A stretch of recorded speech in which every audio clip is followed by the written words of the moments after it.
नमस्कार दोस्तों, मेरा नाम आदित्य है और मैं पिछले 2 दिनों से लगातार जंतर मंतर प्रोटेस्ट का हिस्सा हूँ और इस छात्र शक्ति का हिस्सा बनने पे मुझे बहुत ही गर्व महसूस हो रहा है।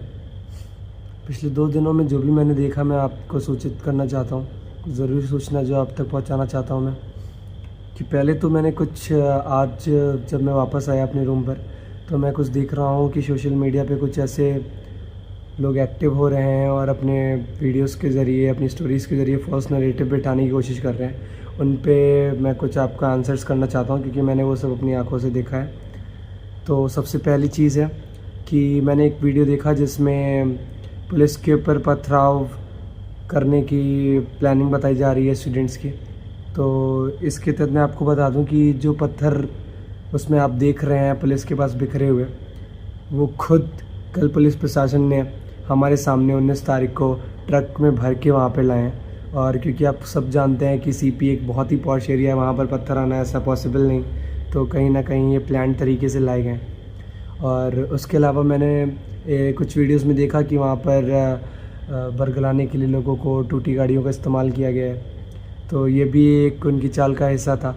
वो पहले से ही वहाँ पर कुछ टूटी बसें और पुरानी कारें वहाँ पर लाकर उन्होंने पार्क करी, जिससे वो दिखा सके कि हम उग्र हो रहे हैं और प्रोटेस्ट को भयानक अंजाम देने की कोशिश कर रहे हैं। और कहीं ना कहीं एक फॉल्स नैरेटिव ये पूरा बनाने की कोशिश की गई इसको, लेकिन पूरी तरीके से इसको ध्वस्त करता नज़र आया ये छात्र मोर्चा।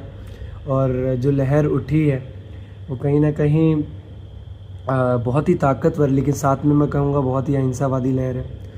पुलिस ने बहुत ही कोशिश करी उनको उकसाने की, कोशिश करी कि स्टैम्पीड हो जाए, लोग ज़ख्मी हो, और लाठीचार्ज किया। शांतिपूर्ण प्रदर्शन के बावजूद उन्होंने छात्रों को मार मार के बुरा हाल कर दिया। और सबसे अहम बात कि उसमें जो कुछ बच्चे हमारे शामिल थे स्कूल के, जिनकी उम्र महज 15-16 साल रही होगी, और मैं सोचता हूँ क्या बीतती होगी उनके माँ बाप पर। जो कुछ बच्चे जो स्कूल से बंक मार के, कुछ बच्चे जो अपने माँ बाप से झूठ बोलकर, और कुछ जो उनसे परमिशन लेकर वहाँ पर आए थे, और अपने ही बच्चों के ख़िलाफ़ ऐसा बल का उपयोग करना, जैसे लगता है वो टेररिस्ट है। मतलब AK-47 यूज़ करना, आप उनको आंसू गैस के गोले छोड़ना। और क्या आप मतलब समझ रहे हैं कि किस तरीके का प्रोटेस्ट यहाँ पे ऑर्गेनाइज़ हो रहा है?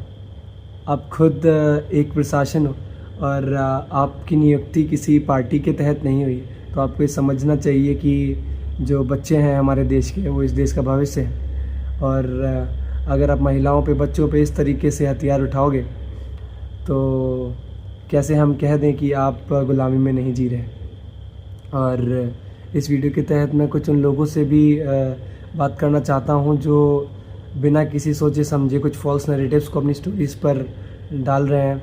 और जिसमें देखा जा सकता है कि कुछ स्टोरीज़ में, जैसे मैंने एक स्टोरी देखी जिसमें एक बंदा है, वो बोलता हुआ दिख सकता है कि यहाँ पर जो प्रोटेस्ट है उसमें पाकिस्तान जिंदाबाद के नारे और टेररिस्ट से रिलेटेड नारे लग रहे हैं, लेकिन ऐसा कुछ भी नहीं है।